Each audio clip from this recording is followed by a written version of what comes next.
Assalamualaikum warahmatullahi wabarakatuh. Perkenalkan, nama saya Muhammad Devi Jazil Abidin dari Fisioterapi UI 2020.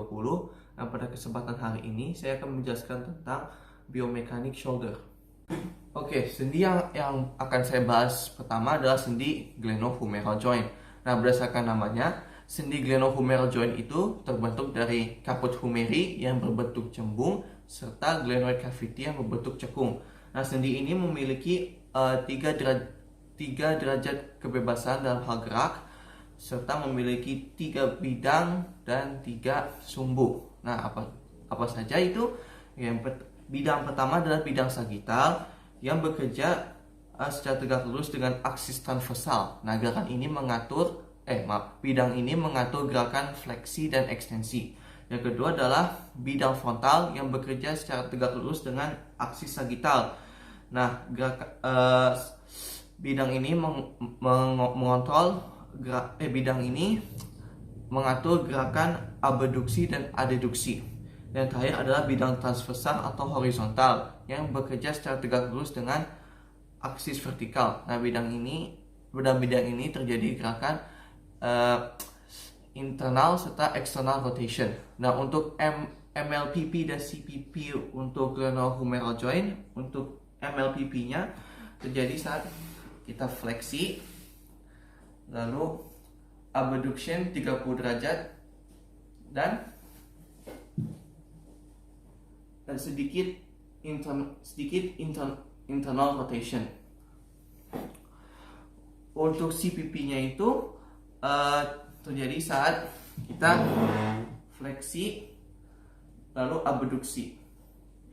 Oke, sekarang kita akan membahas gerakan pada glenohumeral joint. Yang pertama ini adalah gerakan fleksi dan gerakan ekstensi. Nah, osteokinematik dalam gerakan ini adalah spin, atau kinematiknya juga spin. ROM-nya untuk fleksi sebenarnya bisa mencapai 180 derajat, tapi untuk ROM muninya hanya sampai 100 derajat. Dan untuk ekstensi, ROM-nya adalah 30-45 derajat. Prime movernya untuk fleksi adalah deltoid anterior, coracobrachialis, pectoralis major, dan bicep brachii. Dan untuk ekstensi, prime movernya adalah deltoideus posterior, teres major, dan latissimus dorsi. Dan gerakan yang sekarang kita bahas adalah internal dan external rotation. Nah, ini adalah internal rotation dan ini external rotation. Nah, atau kinematiknya untuk internal rotation adalah dorsal transversi, dan untuk external rotation ventral transversi. Osteokinematikannya mengikuti dengan anterokinematik sesuai dengan gerakannya tadi.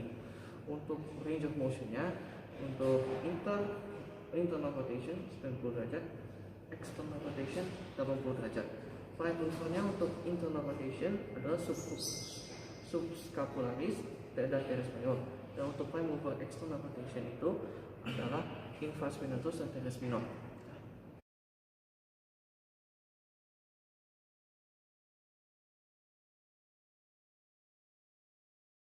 Gerakan sekarang yang saya akan bahas adalah gerakan abduksi. Nah, untuk arthrokinematikanya ini adalah cranial transversi, dan untuk osteokinematikanya caudal transversi. Range of motionnya adalah 90 derajat dan memiliki firm atau hard infield.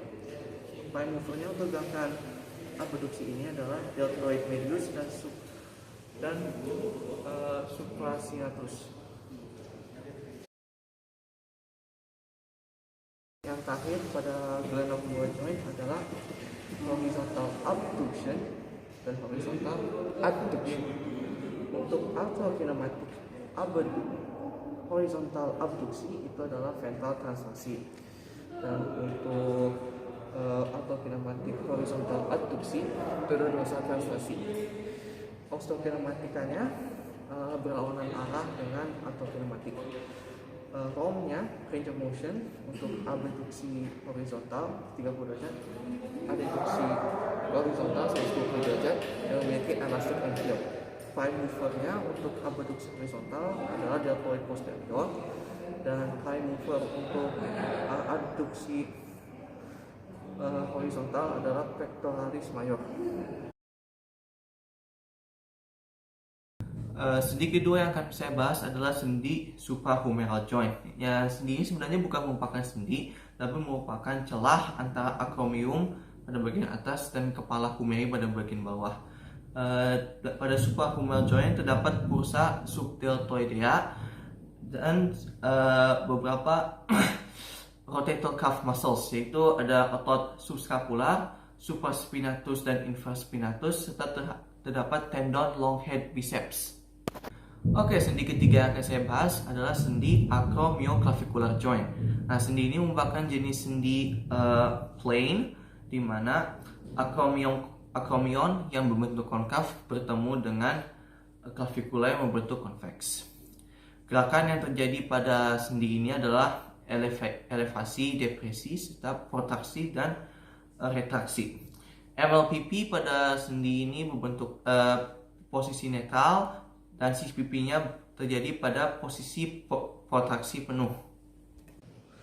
Oke, sekarang kita membahas tentang acromioclavicular joint, gerakan pada joint ini. Dan yang pertama yang saya bahas adalah elevasi dan depresi. Nah, seperti ini gerakannya. Ini elevasi, ini depresi. Atau kinematikanya untuk elevasi adalah translasi acromion ke arah kranial. Dan untuk depresi atau kinematikanya adalah translasi acromion ke arah caudal. Osteokinematikanya ini mengikuti tadi atau kinematik yang saya bahas. Ototnya yang berperan saat kita melakukan elevasi adalah upper trapezium, levator scapula, rhomboid major dan minor. Lalu saat depresi itu ada lower trapezium, pectoralis minor dan serratus anterior. Kita akan membahas tentang gerakan protraksi dan retraksi pada acromioclavicular joint. Nah, ini gerakan protraksi dan ini retraksi. Nah, untuk protraksi arteriokinematika yang terjadi adalah translasi acromion ke arah ventral. Untuk retraksi adalah translasi acro ke arah dorsal. Osteokinematika yang terjadi sama dengan arteriokinematika yang telah saya bahas tadi. Oke, sendi selanjutnya akan saya bahas adalah sendi sternoclavicular joint. Nah, sendi ini merupakan jenis saddle joint, di mana clavicula yang berbentuk konkav bertemu dengan sternum yang berbentuk convex. Gerakan klinis yang terjadi pada sternoclavicular joint itu sama dengan acromioclavicular joint, yaitu elevasi, depresi, serta protraksi dan retraksi. Namun terjadi perbedaan pada arteriokinematika serta osteokinematikanya. MLPP-nya juga sama dengan acromioclavicular. MLPP dalam posisi netral, serta CPP-nya terjadi pada posisi protraksi penuh. Nah, sekarang kita akan membahas tentang pergerakan di sternoclavicular joint. Nah, ini gerakannya sama, itu ada elevasi, depresi, protraksi, dan retraksi.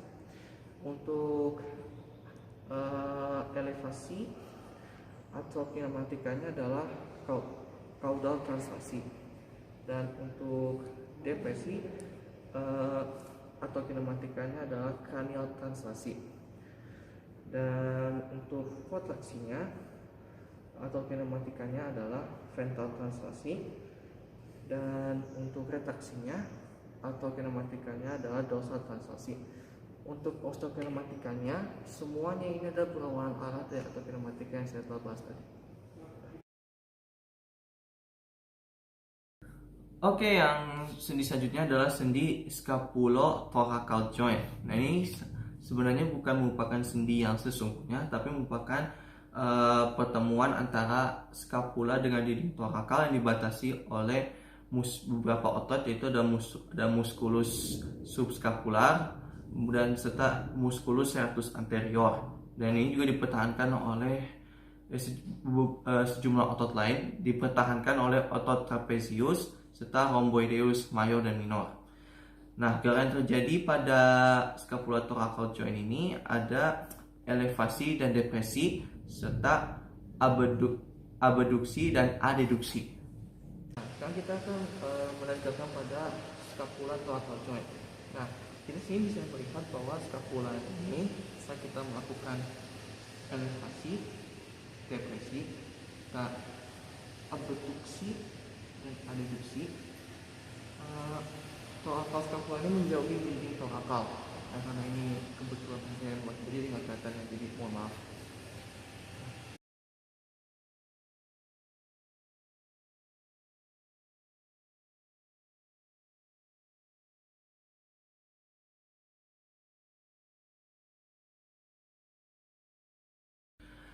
Selama jadi gerakan pada sendi shoulder, ternyata intervertebral joints ini juga terpengaruh.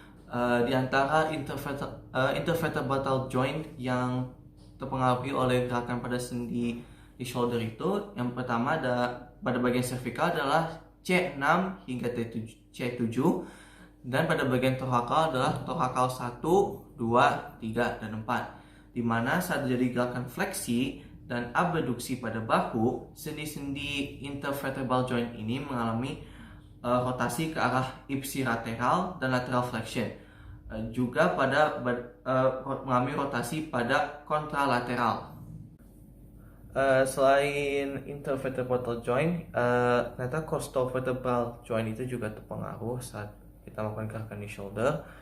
Costa yang terpengaruh adalah costa 1, 2, 3, dan 4 yang secara bertahap mengikuti gerak lengan seperti pada intervertebral joint dengan winging dan rotation. Untuk gerakan osteoden atau kinematikanya sesuai dengan gerakan-gerakan yang terjadi pada thoracal spine.